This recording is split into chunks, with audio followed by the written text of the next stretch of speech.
মদিনাতুল মুনাওয়ারা থেকে ভারতের জমিনে আসছেন এক আল্লাহর বান্দা কালেমার দাওয়াত নিয়া। নাম আপনারা সবাই জানেন, খাজা মুঈনুদ্দিন চিশতি আজমিরি রহমাতুল্লাহি আলাইহি। ভারতের জমিনে আসিয়া ভারতবর্ষে দাওয়াত দিলেন। দাওয়াত দিয়া দিয়া লক্ষ লক্ষ বিধর্মী কালেমা পড়লো। খাজা মুঈনুদ্দিন বড় আনন্দিত। একদিন মায়ের সামনে খুব আনন্দ করে। মা ডেকে বলে, খাজা মুঈনুদ্দিন এত আনন্দ কেন করো? বলে, মা আল্লাহর শুকর, ভারতের ভেতরে লক্ষ লক্ষ বিধর্মী, আমি মুঈনুদ্দিনের হাতে কালেমাওয়ালা মুসলমান হয়ে গেল। মা ডাক দিয়া কয়, বাবা মুঈনুদ্দিন এগুলো তোমার অবদান না, সব হলো আমি মায়ের অবদান। খাজা মুঈনুদ্দিন চিশতি বলে, আম্মা জান আপনার অবদানটা কি? মা চোখের পানি ছেড়ে কাঁদে আর কয়, বাবা তুই যেদিন আমার গর্ভে আসছিস, আমি আল্লাহর কসম করে বলি একটা রাত ঘুমাই নাই। আমি সিজদায় পড়ে রাতের গভীরে মাওলার কাছে কান্না করে দোয়া করেছি আর বলছি, ও দয়ার মালিক, আমার গর্বের সন্তানটাকে তুমি তোমার ওলি বানাইয়া পাঠাইয়া দিও। এক রাত কান্না বন্ধ করি নাই। ও বাবা মুঈনুদ্দিন, দুনিয়াতে আসার পর আমি মা তোরে যতদিন বুকের দুধ পান করাইছি, আল্লাহর কসম একটা ফোঁটা দুধও আমি তোর মুখে বিনা ওযুতে দেই নাই। আমি ওযু সহকারে তোর মুখে দুধ দিয়েছি। বাবা আমার অবদান আর চোখের পানি না থাকলে তুমি কামিয়াব হতে পারতা না। ও আমার আদর্শ নগরের যুবক বাবারা, পায়ে হাত রেখে বলছি, রে বাবা ওই মা বাবা যারা এখনো বেঁচে আছে দোয়া দাও। আল্লাহর কসম ওই মা বাবার চোখের পানি আর দোয়া ছাড়া আমি হাফিজুর রহমান এই চেয়ারে বসতে পারি নাই। ওই মা বাবার চোখের পানি আর দোয়া ছাড়া তুমি টাকার মালিক, বাড়ি গাড়ির মালিক হতে পারো নাই। ওরে এখনো যার মা বেঁচে আছে দোয়া নিও। ওরে মোনাজাতের পরে অনেকে বাসায় চলিয়া যাবা, অনেকে গিয়া মা বাবারে ডাকবে, দরজা খুলবে। আর একদল এখানে কিছু আল্লাহর বান্দা আছে বড় ইয়তীম, আর জীবনে মা বলে ডাক দিতে পারবে না, আর জীবনে বাবা বলে ডাক দিতে পারবে না। সবাই যখন মা কইয়া ডাক দেয়, ওই যার মা নাই তার কলিজাটা ছিঁড়িয়া যায়। ওরে সন্তান যখন বাবা বলিয়া ডাক দেয়, যার বাবা নাই ওর কলিজাটা ছিঁড়িয়া যায়। ওরে একদিন ঈদের নামাজ পড়ি একটা যুবক কবরের কিনারায় দাঁড়ায় দাঁড়ায় কান্না করে।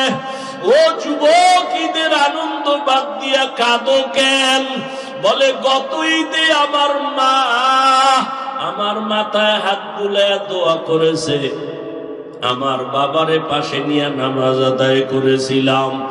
আজকে যখন ঈদের নামাজের জন্য ঘর থেকে বের হইতেছি, হঠাৎ আমার কথা মনে পড়ে গেল, আমার মা আমার মাথায় হাত দিয়া দোয়া করবেন। হঠাৎ মনে পড়িয়া দেখি মায়ের বিছানাটা খালি, আমার মা সাদা কাপড়ে কবরে পড়ে আছে, আমার বাবাও নাই, আমি বড় ইয়তীম। ও মা হারা বাবা হারা, অনেকের মা বাবা ছিল বড় গরিব, কষ্ট করিয়া করিয়া তোমাকে আমাকে মানুষ বানাইছেন। কত বাবা গরিবী হালাতে ছিলেন। বাবার মানে মাঝে মাঝে মনে চাইতো ইলিশ মাছ কিনিয়া খানা খাবে, টাকার অভাবে খেতে পারে নাই। মায়ের মাঝে মাঝে মনে চাইতো আঙ্গুর বেদানা খাবে, টাকা নাই, খেতেও পারে নাই। আজকে তুমি সন্তান, তোমার ঘরে কত মাছ কত ফল,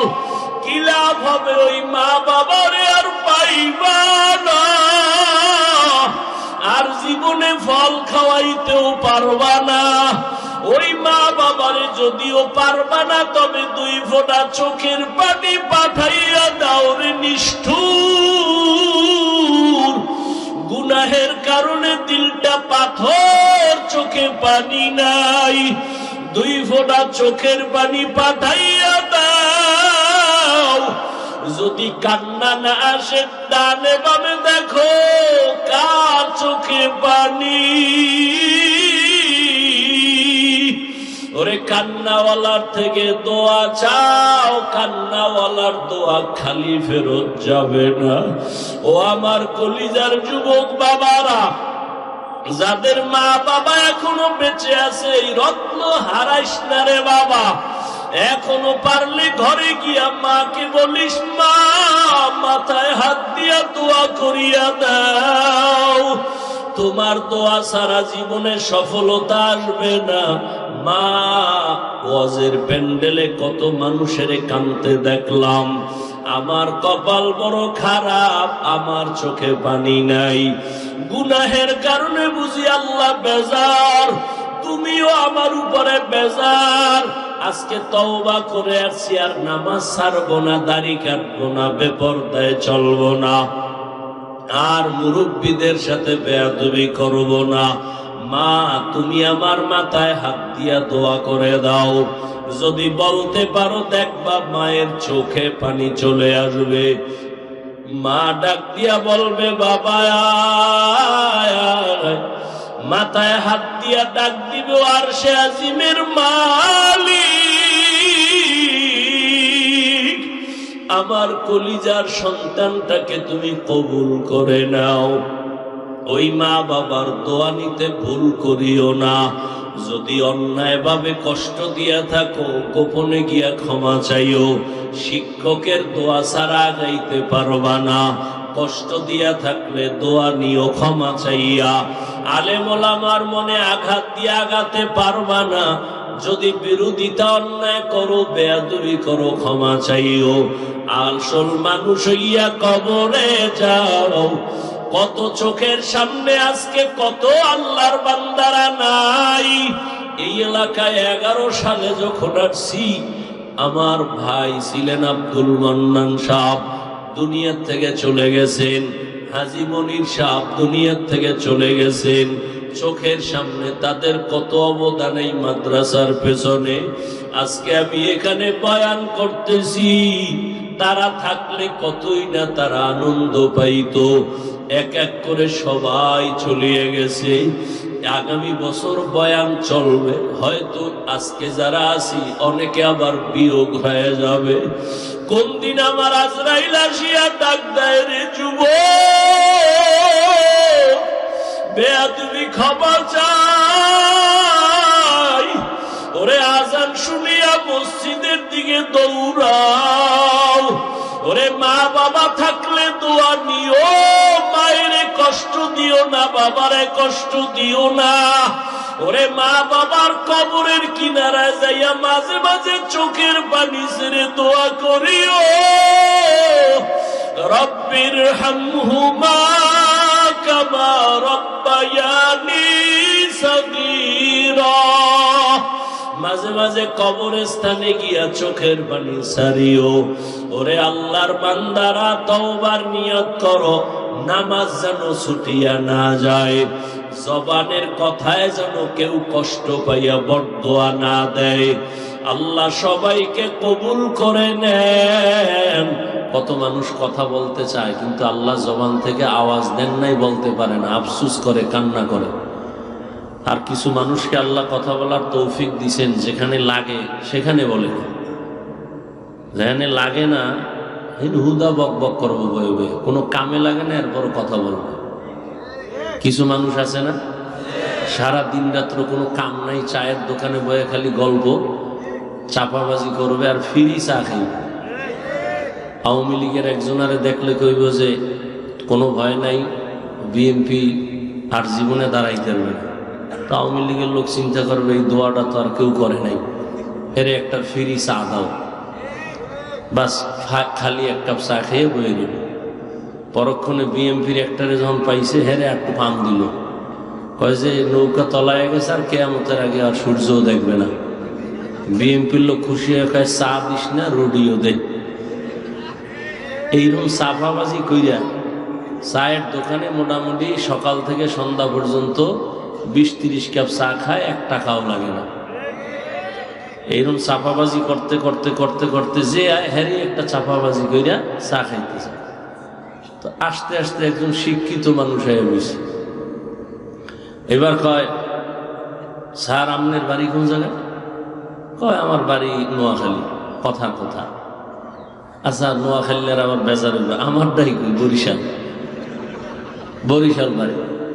স্যার আমার চিনেননি? না তো। আমি সৌদি আরবে 4 বছর ছিলাম, কাতারে ছিলাম, কুয়েতে ছিলাম। স্যারের এত কিছু যে চাপাবাজি করতেছে, সে শিক্ষিত লোকটা চায়ের অর্ডার দেয় না। স্যারে জিজ্ঞাসা করলো, তো আপনি এত দেশ ঘুরলেন, তো আপনার ভূগোল সম্পর্কে অনেক অভিজ্ঞতা আছে? কয় না, হ্যাঁ 3 বছর ছিলাম। স্যার বুঝতে পারছেন যে আসলে এটা মানুষ না, এটা শুধুই চাপাবাজি করে জীবনকে বিসর্জন দিতেছে। তো যেখানে কথার প্রয়োজন সেখানে কথা বলে না, মসজিদে নিষেধ, হ্যাঁ কথা বলবে। এরকম কিছু মানুষ আমাদের সমাজে আছে না নাই? নিজের ভুল দেখে না, অন্যের ভুল লয়ে দৌড়ায়। আছে না নাই? কয় ভাই দাওয়াত, কা আলহামদুলিল্লাহ। কয় আপনার বাড়ি? কয় নাউজুবিল্লাহ। অতএব জবান খুলেন, নবী বললেন সব উম্মত জান্নাতে যাবে, কিন্তু যারা আমি মুহাম্মদকে অস্বীকার করে তারা জান্নাতে যাবে না। এবার খেয়াল করবেন, এখন যেটা বলতেছি, সাহাবায়ে কেরাম প্রশ্ন করলেন, ইয়া রাসূলুল্লাহ আপনাকে অস্বীকার করে তারা কারা? নবীজি জবাবটা ডাইরেক্ট না দিয়া মোহাব্বতের একটা আওয়াজ দিলেন, মান আতাআনি দাখালাল জান্নাহ। সাহাবাদের প্রশ্ন, নবী আপনাকে অস্বীকার করে তারা কারা? নবী জবাব না দিয়ে নবী বললেন, যে আমার অনুসরণ করবে সে জান্নাতি। যে আমার অনুসরণ করবে সে কি? কি বুঝলাম? যে নবীর অনুসরণ করে সে জান্নাতি, তার মানে সে নবী মানে, সে নবী মানে। আচ্ছা এবার আপনারা বলেন, যে ব্যক্তি নবীর অনুসরণ করে সে জান্নাতে যাবে, বিপরীত কথা কি দাঁড়ায়?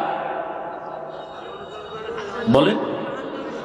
যে নবীর অনুসরণ করে না সে জান্নাতে না, কিন্তু নবী এ কথা বলেন নাই। খুব খেয়াল করেন, সাহাবাদের প্রশ্ন হলো, নবী আপনাকে মানে না, অস্বীকার করে তারা কারা? নবী জবাব দেওয়ার আগে বললেন, যারা আমার অনুসরণ করে তারা জান্নাতে যাবে। বিপরীত কথা আসে, যারা অনুসরণ করে না তারা জাহান্নামে। নবী এ কথা বলেন নাই যে যারা আমার অনুসরণ করে না তারা জাহান্নামে যাবে, নবী এ কথা বলেন নাই। নবী কি বলছেন?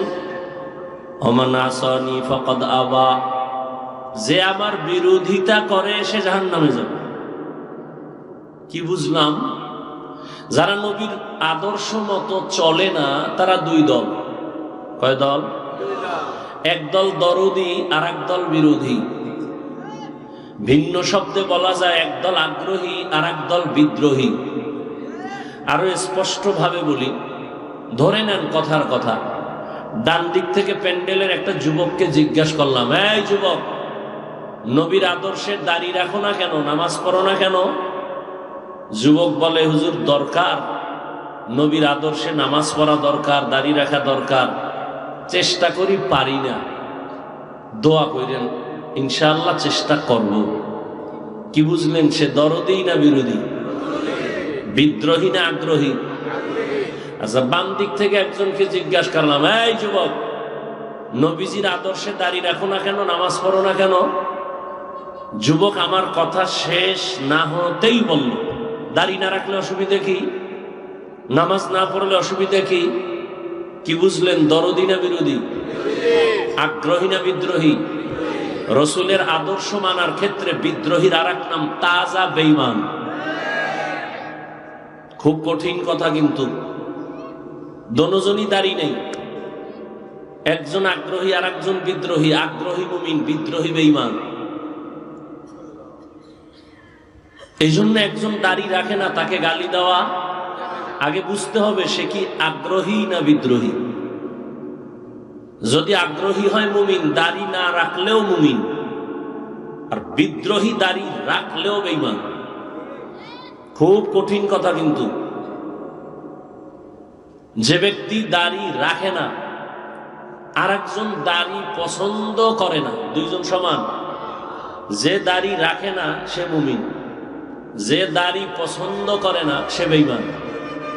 যে নামাজ পড়ে না সে মুমিন, যে নামাজকে পছন্দ করে না সে বেঈমান।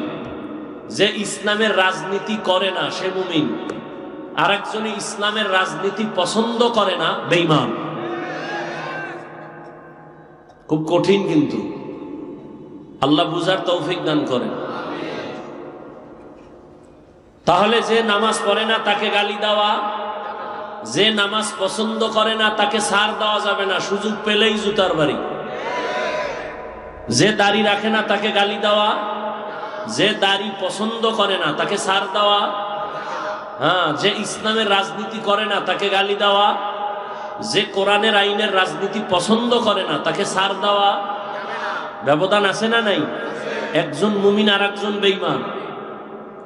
নামাজ পড়া কার হুকুম? তোমারে এই বেয়াদবিমূলক, বেঈমানিমূলক, গাদ্দারিমূলক প্রশ্ন করতে কে সাহস দিল যে না পড়লে অসুবিধা কি?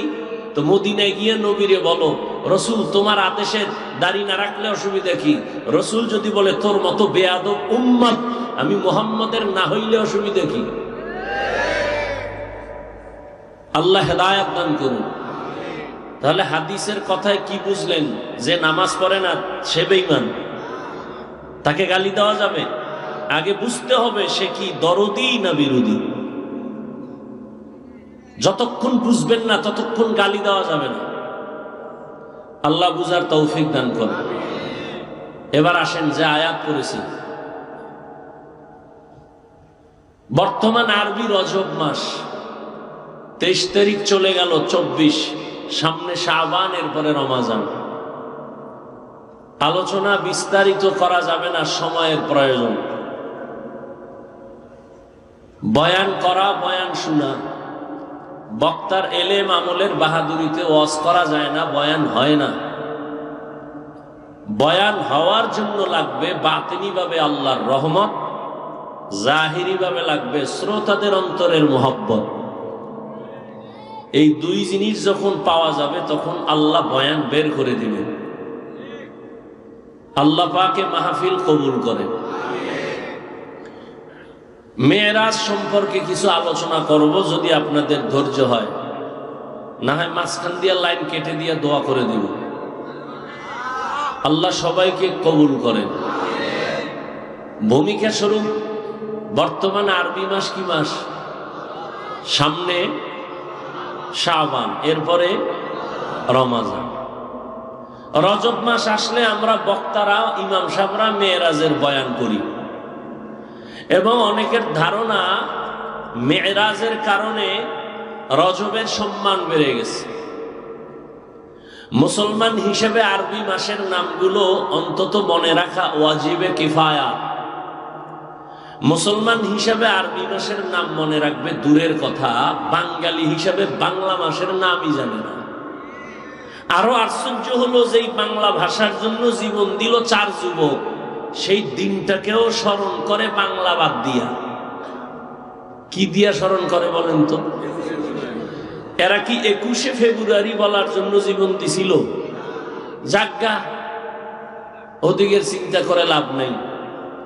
তো মুসলমান হিসেবে আরবি মাসের নামগুলো জানা খুব দরকার। তবে বাঙালি চালাক তো, যেই মাসে মোটামুটি খাওন টাউন আছে ওটি মোটামুটি মনে থাকে। যেমন সামনে শবে বরাত আসতেছে, এক খাওন, আবার এই মেয়েরাজের আর এক খাওন। রমজানে তো খাওন কোনো টেনশনই নাই, রোজা না রাখলেও ইফতারি মিস যায় না। এরকম কিছু বেরোজাদার আছে না? এই মাসগুলো সব মনে রাখে। তো রজব মাস মেরাজের কারণে দামি না, বরং আসমান জমিন সৃষ্টি থেকে এই রজব দামি। সূরা তাওবার মধ্যে আল্লাহ বলেন, ইন্না ইদ্দাতাশ শুহুরি ইনদাল্লাহি 12 শাহরান ফি কিতাবিল্লাহ ইয়াওমা খালাকাস সামাওয়াতি ওয়াল আরদ মিনহা আরবাআতুন হুরুম যালিকাদ দীনুল কাইয়্যিম।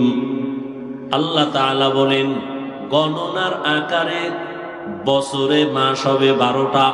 কয়টা? সিদ্ধান্ত কার? আল্লাহর সিদ্ধান্ত স্থায়ী। বছরে গণনার আকারে মাস হবে 12টা। কিয়ামত পর্যন্ত কোন বছর 11 মাসে হবে না, 13 মাসে হবে না। কয় মাসে হবে? দিন বা সময় কম হতে পারে, যেমন সূর্যের হিসাবে বছরে দিন বেশি, চাঁদের হিসাবে দিন কম। প্রতি বছর চাঁদের বছরে 10 দিন হাতে থেকে যায়, কিন্তু মাস হবে 12টা। 13 মাসেও হবে না, 11 মাসেও কোনো বছর হবে না। আল্লাহ বলেন এই সিদ্ধান্ত আমি করলাম, এবং এই 12 মাসের মধ্যে 4 মাস বড় দামি। কয় মাস? অন্য মাসও দামি, তবে এই 4 মাস আরো বড় গুরুত্বপূর্ণ। হজের মাস, হজের আগের মাস, হজের পরের মাস, আর এখন রজব, জিলকাদা, জুলহিজ্জা, মুহররম আর রজব। আল্লাহ বলেন এই সিদ্ধান্ত কোন দিন করলাম? ইয়াউমা খালাকাস সামাওয়াতি ওয়াল আরদ, আসমান জমিন আমি যেদিন সৃষ্টি করেছি ওই দিন আমি সিদ্ধান্ত নিয়া কলমকে বললাম লৌহে মাহফুজে লিখে দাও। আসমান জমিন সৃষ্টির দিন আল্লাহ তাআলা লিখে দিয়েছেন লৌহে মাহফুজে যে 4 মাস বড় দামি। এর মধ্যে রজব আছে না নেই? ইহুদিরাও নবীজি আসার আগে এই মাসগুলোকে সম্মান করতেন, খ্রিস্টানরাও করত। এই মাসগুলোতে যুদ্ধ নিষেধ, বিগ্রহ নিষেধ, ঝগড়া নিষেধ। রহমতের নবী আসার পর যদিও সে যুদ্ধ নিষেধের আর হুকুম রহিত হয়ে গেল, আর বলবৎ নাই, কিন্তু মর্যাদা মোটেও কমে নাই। এজন্যই তো রহমতের নবী বলেন রজব চাঁদ যখন আমি পাইতাম আমি আল্লাহর কাছে বরকতের দোয়া করতাম, আল্লাহুম্মা বারিক লানা ফি রাজাবা ওয়া শাবান ওয়া বাল্লিগনা রমাজান। আয় আল্লাহ, রজব ও শাবানে আমাদের বরকত দান করেন, হায়াতটা বাড়াইয়া রমাজান পর্যন্ত পৌঁছাইয়া দেন। মরলেও যেন রমাজানেই মরি। রমাজান বড় দামি। জাহান্নামের দরজা বন্ধ, জান্নাতের দরজাগুলো আল্লাহ খুলে দেন, শয়তানের শিকল দিয়া বেঁধে রাখেন। এই জন্য নবী দোয়া করতেন। এখানে অধিকাংশরাই এই দোয়াটা পারেন না। পড়েন না তো 23 তারিখ হয়ে গেল, কেউ পড়ে না। জিগে লিখা হ্যাঁ পারি, তো ইবলিসই তো পারতো, লাভ হয়েছে কি? এই পাড়ায় কোনো লাভ নাই। রহমতের নবী রজব আসলেই আমলের রাস্তা আগায় যাইতেন। আমলের জন্য কোমর বেঁধে নবীজি রেডি হয়ে যাইতেন, আমল বাড়ায় দিতেন। সামনে শাবান, প্রস্তুতি নিতেন আমার রহমতের নবী। তবে এ মাসে মেরাজ হয়েছে এরকম অনেকে বলে, তবে গ্যারান্টি দেওয়া যাবে না যে এই মাসেই হয়েছে। কারণ ঐতিহাসিকগণ লিখেছেন নবীজির মেরাজ কোন মাসে হয়েছে এ বিষয়ে 7টা মাসের নাম আছে। কয় মাস? রবিউল আউয়াল, কেউ বলেন রবিউল আখির, কেউ বলেন জিলকাদা মাসে, কেউ বলেন না নবীর মেরাজ হয়েছে হজের মাসে, কেউ বলেন রজবে, কেউ বলেন রমাজানে। মোটামুটি মেরাজ হয়েছে। মেরাজ অরুজ থেকে মেরাজ, উপরে উঠা, সম্মানের লাইনেও উপরে উঠা, জাহিরি ভাবেও উপরে উঠা। যেমন একজনই নিচের থেকে সিঁড়ি বেয়ে উপরে যায়, এটাও উপরে উঠা। আর মর্যাদার লাইনেও উপরে উঠা। নবীকে আল্লাহ দুটোটাই দিয়ে দিয়েছেন। মেরাজ কি? মেরাজ কেন? মেরাজ কিভাবে? গদবান্দা বয়ান না, উপদেশ নিতে হবে প্রত্যেকটা পয়েন্টে পয়েন্টে। রহমতের নবীর মেরাজ আল্লাহ যত নবী রাসূল পাঠাইছেন সবার মেরাজ হয়েছে, তবে সব নবীদের মেরাজ জমিনের মধ্যে, আর রহমতের নবীর মেরাজ আরশে আজিম পর্যন্ত। এই মেরাজ আবার দুই প্রকার, জাহিরি মেরাজ আর বাতিনি মেরাজ। জাহিরি মেরাজ হলো রহমতের নবী বোরাকে চড়িয়া বাইতুল মাকদিসে যান, ওখান থেকে উপরে আসমানে। বাতিনি মেরাজ হলো মর্যাদা উপরে, কিন্তু এটা জাহেরে দেখা যায় না। যেমন এক জায়গায় বসা একই দস্তারখানে রহমতের নবীও আবু বকর, ওমর, ওসমান, আলীও একই দস্তারখানে খাইতেছেন, কিন্তু মর্যাদা রহমতের নবীর কোনো তুলনা নাই।